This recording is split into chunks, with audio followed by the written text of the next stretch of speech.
Here we go. Happy basketball.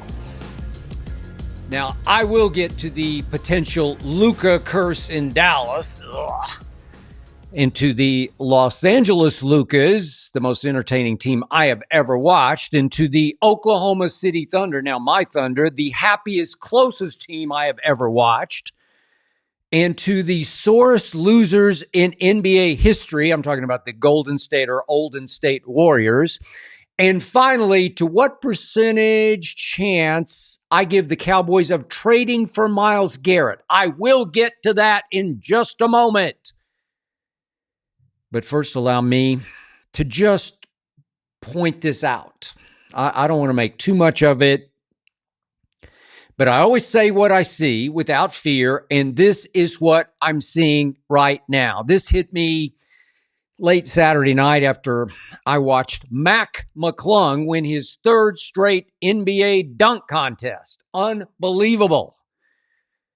And I started thinking about what Caitlin Clark is doing in women's basketball and what Cooper Flagg is doing in men's college basketball and what Cooper DeJean is doing at cornerback in the National Football League. And by the way, what Brock Bowers is doing at wide receiver in the National Football League. These players are doing things white players haven't been able to do in a long, long time. Things I was skeptical about ever seeing white players do at all. But before I get to those specifics, please remember this. My favorite athlete when I was growing up was Muhammad Ali. Had a poster of Muhammad Ali standing over Sonny Liston on my bedroom wall. Now, my favorite sport as a kid was baseball. My favorite player was the greatest pitcher I ever saw, Bob Gibson for my St. Louis Cardinals. I was a huge Cardinal fan. Only piece of signed memorabilia I own is a ball that Bob Gibson signed for me and to me thanks to my friend Nelly. St. Lou forever. And of course, my all-time favorite athlete is by far Michael Jeffrey Jordan. The only framed picture I ever bought was of Jordan holding the pose in that game-winning shot. Game 6 at Utah. I was there, press row. And as you well know, the only shoes I wear in my life are Jordans. I don't know any white commentator who's been more outspoken about racial and social justice than I've been over the last 20-odd years. I have constantly pointed out that black players in football and especially in basketball have consistently proven to be, for the last 50-odd years, generally better than white players. Generally better than white players over the last 50 years. Obviously, hasn't bothered me a bit that the NBA I have fanatically loved for about 50-odd years has been as high as 80% black players. Hey, if black players are the best players, I just wanted to see them play. I certainly never needed equal representation for white American players. And I dare you to find anybody who loves the NBA more than I have for the past half century. I dare you. Never bothered me that back in the days I read my Twitter responses back when it was still Twitter. This is 2009 and 10. I was often called an in lover. You know what I'm talking about. Now, the black woman who pretty much raised me, taught me everything I know about life, that was Katie Bell Henderson back in my days, Oklahoma City. She drove home this point to me from the start that we're all just pieces of God in different colors, shapes, sizes. And that belief has always been the foundation of my life view, my worldview. So just as I've always acknowledged the dominance of the black athlete, I think now it's time to give some credit to some white athletes who are just shattering the mold. Let's start with McClung, shall we? In a video I posted late Saturday night, I proclaimed this 26-year-old the greatest contest dunker ever. Dr. J, Michael Jordan, Vince Carter. Nope. Give me little McClung. who still isn't getting nearly the respect he deserves, mostly because he is a little white guy and supposedly he really can't play basketball. Now, he's listed at 6'2", but to me, he doesn't look more than 6 feet, if that. And by the way, I was there in Dallas in 1986 in press row, front row, when my friend Spud Webb beat his teammate Dominique Wilkins in the dunk contest, beat him fairly and squarely.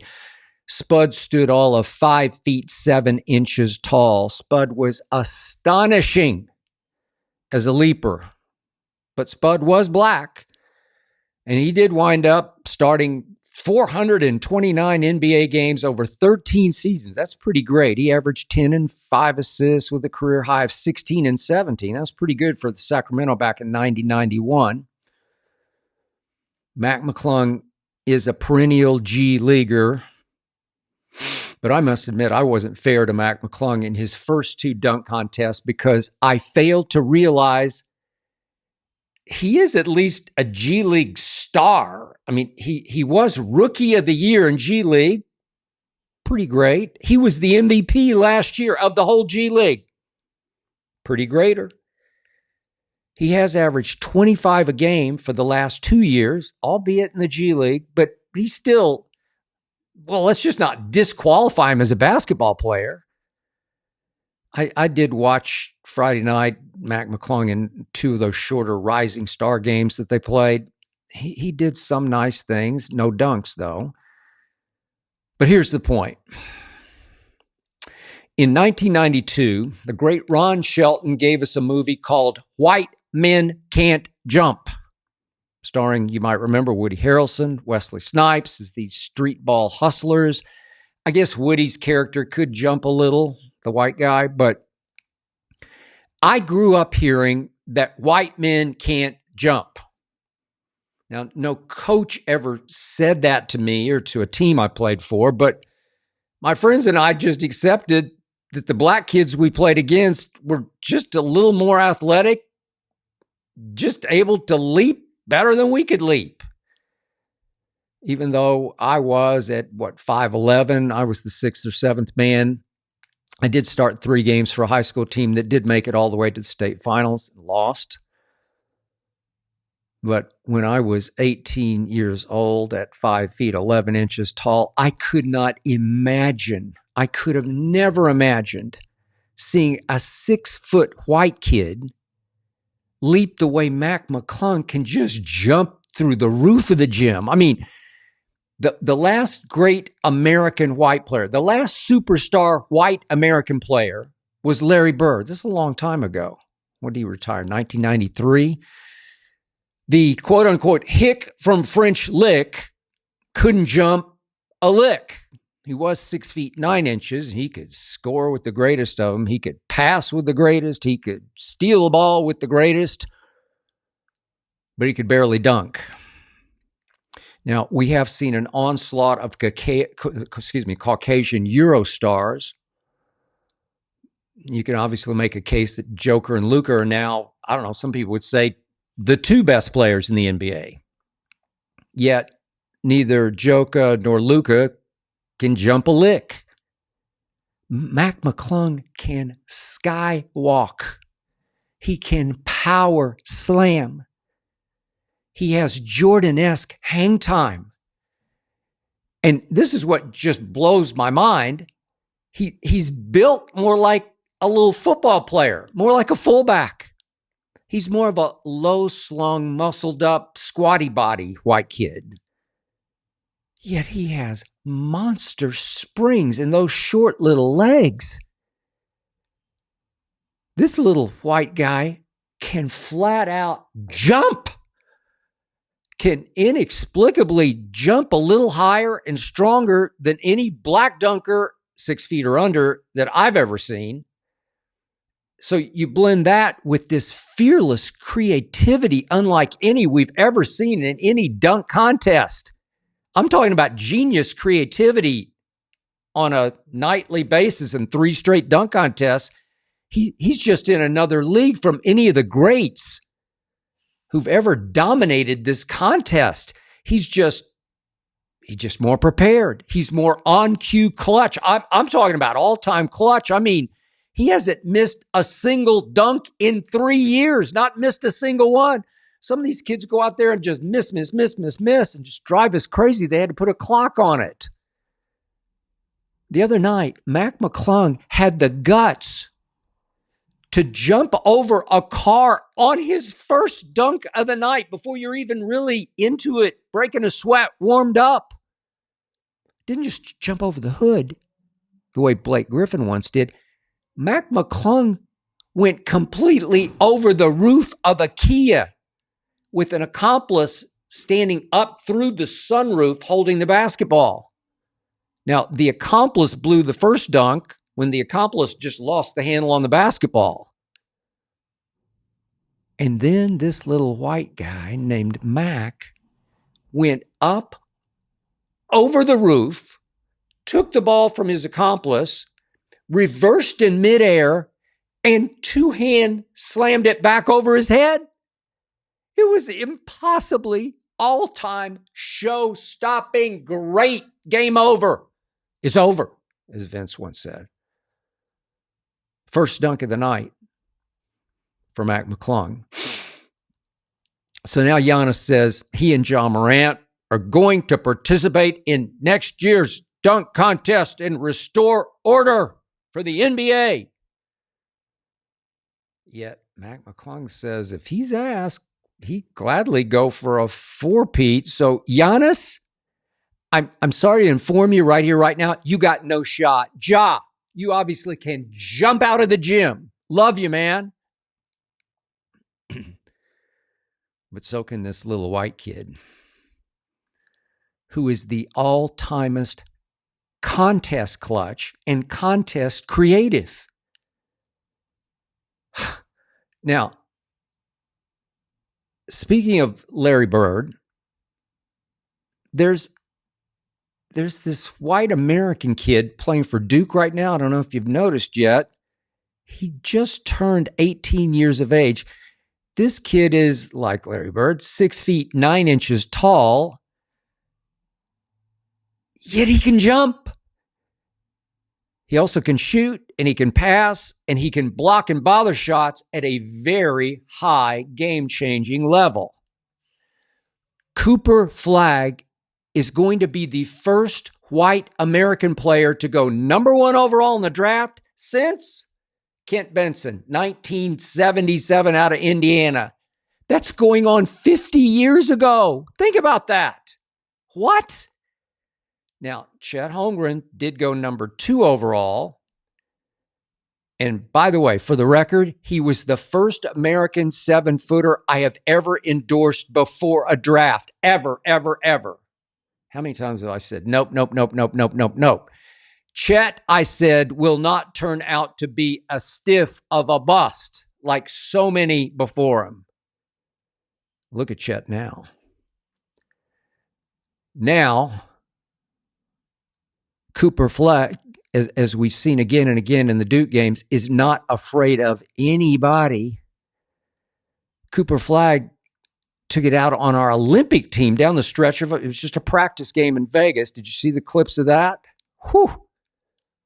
An American white guy is on his way to being an NBA star, maybe an all-star. I mean, Cooper Flagg, I'm not going to go this far out on the limb, but he does have MVP NBA potential.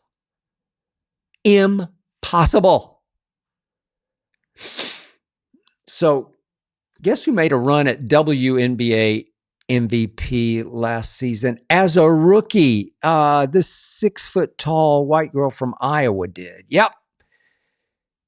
I know we've seen white American stars dominate the WNBA before, but Breanna Stewart, who has won 2 MVPs, she does stand 6 feet 4 inches tall. She looks taller than that. She plays like she's 6'8". Diana Taurasi did win an MVP. She's a great shooter, all-time great shooter, but she can't pass the way Caitlin can, and she doesn't have quite the wow factor range that Caitlin displays. Caitlin just stepped right onto a WNBA court and immediately became the league's most entertaining player. I resisted for a while, then I had to give in to it. She just is. An American white girl who, by the way, can't really jump, who isn't that athletic, who actually plays more of a Euro game, a Luka type game, even though Luka's 6'7" tall. But Caitlin just figured out how to control the game at her own rhythm. And she does have underrated quickness, just like Canadian Steve Nash had. I'm talking about that tight space quickness, that first step quickness to get a step, blow by quickness. But she has no real run up the court speed to her. I just never thought I'd see the day that a Caitlin Clark would become the hottest thing in women's pro basketball. For that matter, I never thought I'd see another Sunday that a white guy would start at cornerback in the National Football League, let alone star at cornerback in the National Football League. Last time a white guy started at cornerback was 2002. That was Jason Sehorn, who did start in the Super Bowl for the Giants in 2000. Those Giants got torched, of course, by the Ravens. Cooper DeJean not only started as a rookie for the Eagles in the Super Bowl, but he pick-sixed Patrick Mahomes. Cooper DeJean, dare I say, has star potential. He and his fellow rookie, Quinyon Mitchell, changed the way the Eagles played defense, just changed life in Philadelphia. Cooper DeJean has big-time athletic ability. He has real quickness, real speed, real strength. You've probably seen the video of him playing high school basketball, rising, slamming. And you wonder if Cooper DeJean was ever socialized by parents or coaches to believe that white kids just don't play that position. They don't have the tools to play cornerback. Cooper DeJean obviously did not listen, if he in fact was told that. I wonder if Brock Bowers ever heard that he just doesn't have the tools to play wide receiver. I said before the season started that Brock Bowers would be the best receiver in the rookie class, not tight end, receiver. And he was. He was a little more dominating than Malik Neighbors. He was quite a bit more impactful than Marvin Harrison Jr. Brock Bowers goes 6 feet 3 inches tall by 245 pounds, and he can flat out move. He has burst. He has wiggle. He has stop start. The Raiders split him out at a wide receiver. Brock Bowers is an athletic freak. And yep, Brock Bowers is white.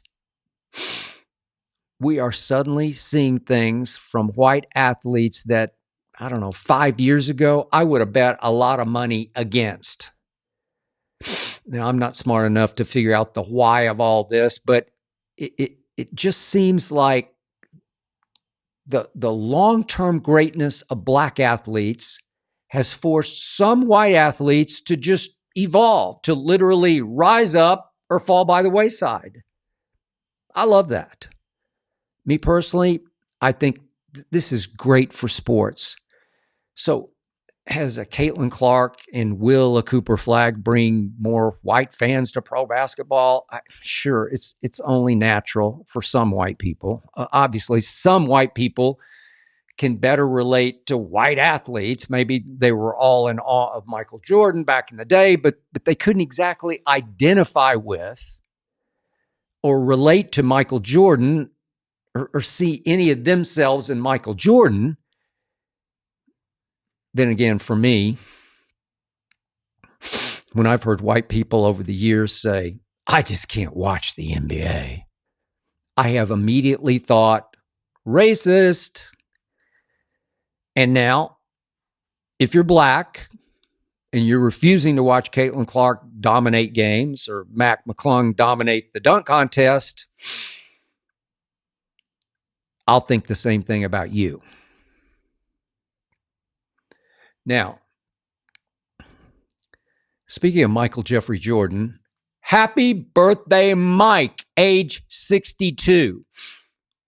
Quick fact about Michael Jordan's career. Do you realize that only one player in NBA history ever accomplished all these feats in the same year? In 1 year's time, Michael Jordan was the MVP. He won the scoring title. He was first team all defense. He won the championship, and he was finals MVP all in the same year. But what's more, the only player who's ever done that did it 4 times. Michael Jordan did that 4 times. By the way, Michael Jordan played all 82 games 9 times in his career, and he played 81 games 2 more times in his career. Eat your heart out, LeBron. And by the way, LeBron, what was that about on Sunday night? You can't even just get out there on the floor and just go through the motions of being in the All-Star game. You played 20 straight, and suddenly you can't play in this one. I'm still convinced you thought this new funky format was just beneath your dignity. And there's some truth to that. But everybody else participated. I know Ant-Man didn't, but you should have been out there. I mean, Michael Jordan played all 82 9 times. God. Now, one other quick thought about this new funky format. It wore me out. Kevin Hart wore me out. I love Kevin, but just wore me out. All the stop-starts, all the skits, all the stunts. So lame, so aggravating, so frustrating. Stop, start, stop, start, stop, stop, stop, stop, start. But I did like what Wemby and Giannis said after the game. They began to campaign for a new format featuring the United States versus the world players. So you split up the All-Stars into U.S. versus the world players. And Giannis and Wemby both said they would be all in. They would compete all out. I don't doubt that they would, which would then obviously force the American players to compete all out in ways they probably haven't in their entire career, or to risk the wrath of being ridiculed and condemned on social media. So I love all that until I start thinking that, wait a second, the NBA is 70% American players to 30% foreign players. Well, that would mean that you'd have a great imbalance of this year. It would have been like 16 Americans versus 8 Euro players, or not Euro, world players. That wouldn't be fair. The U.S. would almost always have more depth if you kept all the U.S. players on one side, and you can't just take random U.S. players and let them play for the world, or you'd lose the competitive edge of it.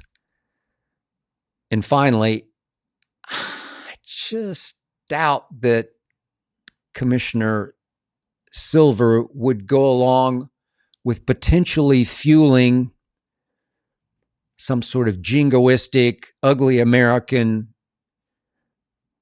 competitive rage on social media among fans, where you would inspire fans to come across as hating the foreign-born players when the commissioners work so hard to blend them into the flow of the NBA.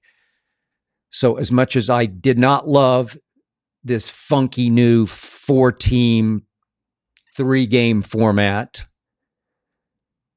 I just think next year you have to go back to East versus West, good old days, suck it up and play and compete basketball that I certainly grew up with. Okay, for me, Draymond Green has become insufferable. He's now the NBA's version of a grumpy old man who time has passed by, a once was, a used to be, a remember when. And he and Steve Kerr, and sometimes even Steph Curry, have slowly turned into, remember us, sore losers. Yesterday's champs, still clinging desperately to their championship past. So on Sunday, Draymond said that he hated the rising stars playing in getting a slot, one of the 4-team slots, the winner of the Rising Stars tournament. I got that. But now he says that the NBA is boring, that there's no more substance in the NBA. And he refers to a classic Kobe interview to validate his point. Kobe said back in 2019, the NBA had become boring because it was mostly a quote unquote penetrate and pitch league, too many kick out passes for threes. Draymond said Kobe was exactly right. So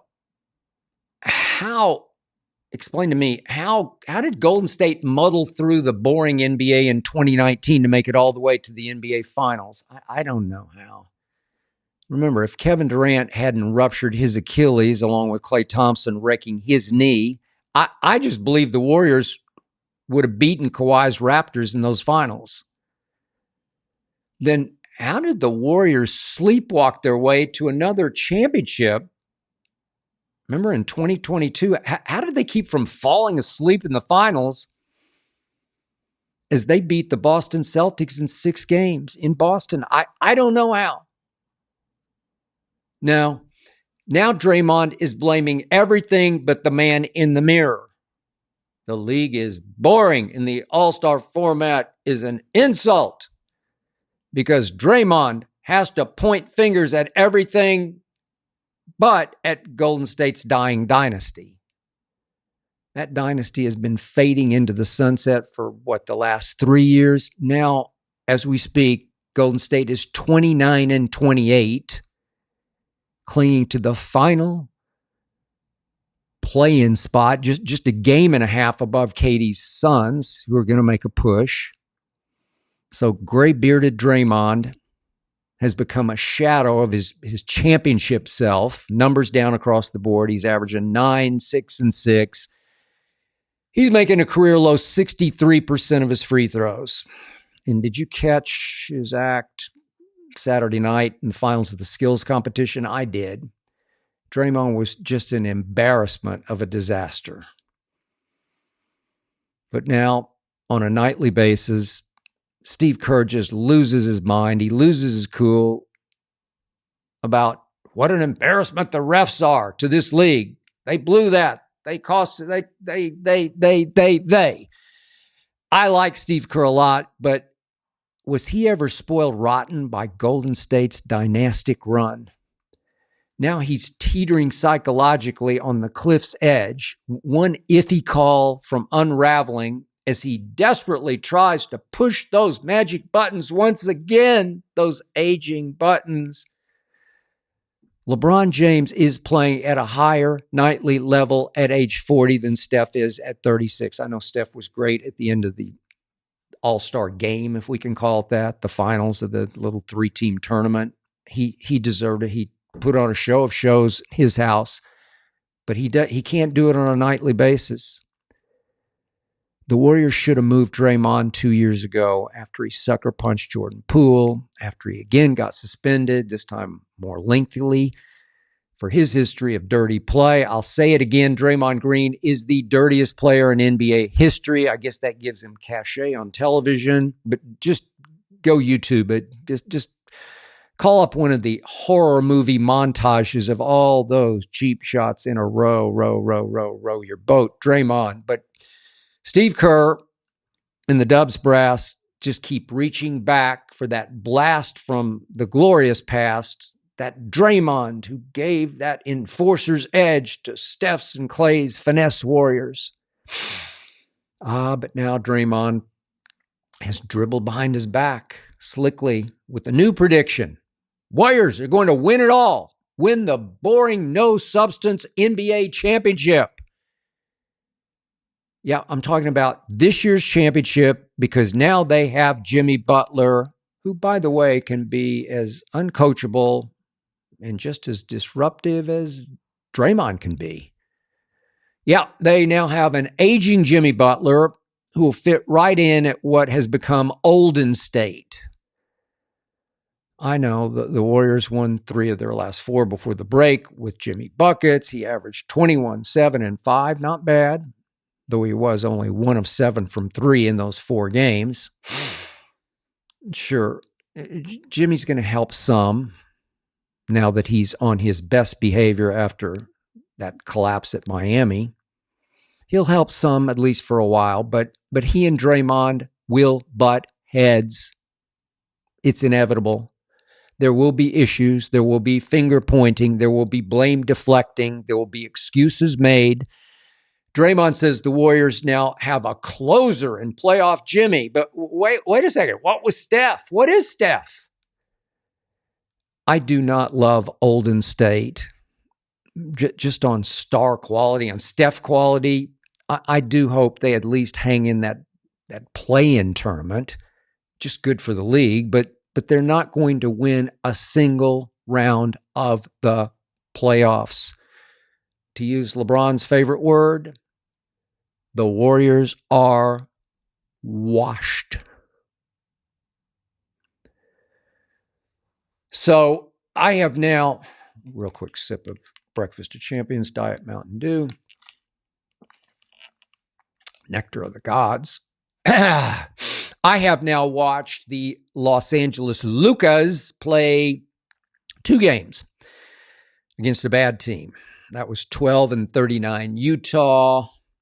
They played a tour de force game, won it at home against Utah, which they led by as many as 34 points. Then they played a tour de farce game that they lost at Utah, in which they trailed by as many as 25 points. What? Only one thing has come clear to me so far. This team has become by far the best show in the NBA. Can't miss TV every time they play, and I will not miss a dribble.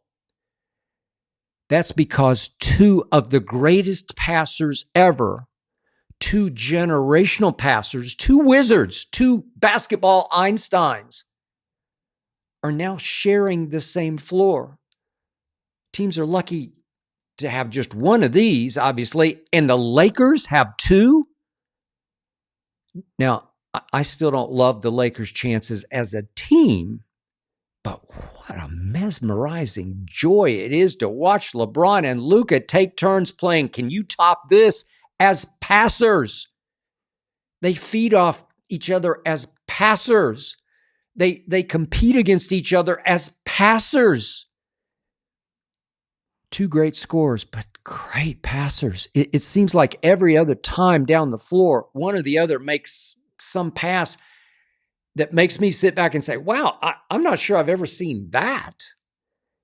They've even taken turns throwing 3/4 court, one-hand push passes to each other for layups or dunks. Seriously, this is beyond the 80s Showtime Lakers that I loved and covered. These Lakers now have 2 Magics, as in 2 Magic Johnsons. And by the way, Austin Reeves is a very good high IQ passer himself.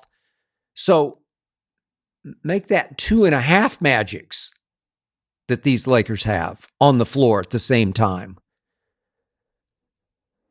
Oh, now remember, LeBron and Luka are going to try to thread impossible needles. They're going to try to pull off some miracles, and they are going to turn the ball over at a high rate. LeBron had 7 turnovers in that first game at home against Utah. Then Luka had 5 in just 23 minutes at Utah. And yeah, at Utah, I should say. Luka set the tone by playing very little, if any, defense. Lakers gave up 61 in the first half to a bad team, and then 67 in the second half to a bad team. And by the way, I'm not sure the big man they finally did acquire, Alex Len, will exactly create Lin-sanity in LA. Alex Len was averaging 1.4 points and 1.8 rebounds a game for Sacramento. But he is big, give you that. Ultimately, LeBron and Luka will clash. They will pout over usage rate, especially who has the ball more down the stretch of close games. They're carbon copies of each other. They're great scorers, great passers, who are shockingly poor shooters for their greatness. And who don't prioritize defense the way, say, MVP SGA does for the Thunder. LeBron obviously used to, but can't or doesn't anymore. But are LeBron and Luka ever a connoisseur's delight to savor on offense, trading passes on offense? Pass me the sugar. When I'm watching these Lakers, I don't eat sugar, but I'll watch sugar. Are Laker games ever going to be sweet for me? Thank you, Luka. Thank you, LeBron. Look, maybe it is the Luka curse, but I'm not ready to plunge down that rabbit hole just yet. I'll just say that so far, the basketball gods have not liked my amended post-trade deadline pick of the Dallas Mavericks making it to the Western Conference Finals to face the Thunder. Anthony Davis got off to an astonishingly awesome start. Remember that? 14 points, 8 rebounds, 3 assists, and a block in his first Mavericks quarter.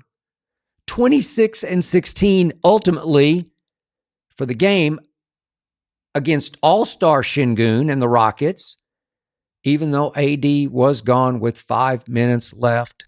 This time he actually played too hard, trying to show angry Mavs fans that he'd have at least as much impact as Luka ever did. And he was off to a great start, but he pushed his injured ab muscle a little too hard for too long, and he created another injury off that. Right after the game, he said he was, quote unquote, very confident he wouldn't miss any time. And now, I don't know, it's supposed to be several weeks, couple of weeks. I don't know. I think sooner than later he will be back. But hey, for that one game against a very good team, we got to see how dominantly comfortable AD was at playing power forward, his preference, while Daniel Gafford played center. And against Houston, by the way, Gafford had 9 rebounds and 6 blocks at center. Unfortunately, I'm now calling him Gaffney, Daniel Gaffney, because he badly sprained his knee. And I don't know what. They said it's going to be a long while until he's back. And as you already know, 7'1" Derek Lively was already gone with a fracture in his ankle. So I guess there's a chance Gafford and Lively could be back late in the regular season, but that's obviously not enough time for these guys to figure each other out in time with AD for a deep playoff run. Look, I've told you, and I double down on this, I believe in Kyrie Irving. I believe he's completely ready to show he can be the man in Dallas in the backcourt, that he can run the show, that he can shoulder the scoring load without Luka. And as I said the night of the biggest trade in NBA history, do not sleep on Max Christie, who just turned 22 years of age. 6 Maverick games that he's played with 2 starts. Max Christie is averaging 17, 5, and 4 while shooting 46% from 3. That's 15 makes out of 33 attempts from 3. I told you that at 6 feet 5 inches tall, Max Christie is 3 and D. Trust me, he can really lock down on defense, which was always optional for Luka. Max Christie can be a championship piece for the Mavericks. I still love this trade for Dallas, but it's obviously a now trade. It improves their chances for this year and next. And right now, somebody up there, or maybe somebody down there, like way down there, does not like me or this trade.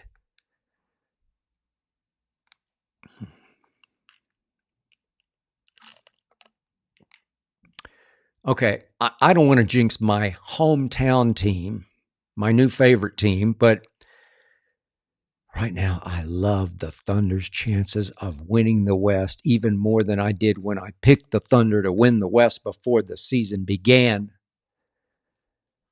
The young Thunder are simply the happiest, tightest NBA team I have ever closely observed, carefully watched. They're a pro team with a college rah-rah mentality. And there's not even a hint of fake or force to any of this. This team genuinely loves playing basketball together. This team loves laughing together. This team loves destroying together, and they will destroy you. This team shares the NBA's best record as we speak, with Cleveland at 44-10. This team leads the West by 8 games over Memphis. This team is number 1 in defensive efficiency. This team is 5th in offensive efficiency.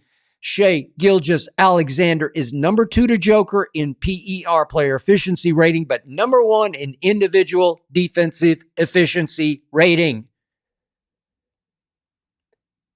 And as you know, no matter which Thunder star is asked to be interviewed on court after games, 8 or 10 other Thunder players crowd around him and turn it into a team interview, a group interview. All for one, one for all. I know it's cliched, but it's the truth. Ever seen an NBA team do that? I haven't, and I've been covering the NBA since 1977. To me, they become the Oklahoma City University Thunder. And by the way, for those who don't know this, I did grow up in Oklahoma City. There is an Oklahoma City University. It's a good school with a very good law school. It's right there in the middle of town at 23rd and Blackwelder. Spent a lot of time there. So when I was in 8th grade, the OCU Chiefs, as they were called, were a top 10 in the nation team. They went 24-5. And guess who bought season tickets, front row midcourt at Frederickson Fieldhouse? Me and 3 of my Taft Royals teammates. I went to Taft Junior High, the Taft Royals. Me and 3 of my teammates bought season tickets. True story. I think the tickets were like, 50 cents. And I think we 4 were the only fans who bought them for the entire season before the season. When we asked the woman in the kiosk, she's like, you want them for the whole year? She had to go flipping through all her tickets to pull them out. But how smart were we? That team averaged 98 points a night. That was 3rd in the country that year. But unfortunately, our OCU Chiefs ran into UTEP in the first round of the shrunken NCAAs at that point. I think there were only like 16 teams in the field. I'm talking about the UTEP that became the first team with 5 black starters to win the national championship, beating Adolph Rupp's all-white Kentucky in the finals. That team, we lost by 15 in the first round in Wichita, Kansas. Now I got an old school feeling about these new school Thunder, these Oklahoma City University Thunder. And by the way, little known fact, that year when I was in 8th grade, I was chosen Athlete of the Year at Taft Junior High. It was a 2-year school with about 1,400 kids in 7th and 8th grade, biggest junior high in the state. 1,400 kids, quite a few. I think I actually peaked in basketball in 8th grade because baseball was my game through high school. But the high school basketball coach never liked me. I shot too many threes before there was even a three-point line, and he started his son over me. But I could always shoot. I still can. That's why last Friday night, I reposted about a year-old video that Ernestine took of me shooting threes. You can check it out now if you want to on the internet. I posted it just to show how much better I would have been in that Friday night celebrity game that became an unwatchable eyesore of 3-point bricklaying. After a while, I just couldn't even watch it anymore. I close with this. So Myles Garrett wants out of Cleveland.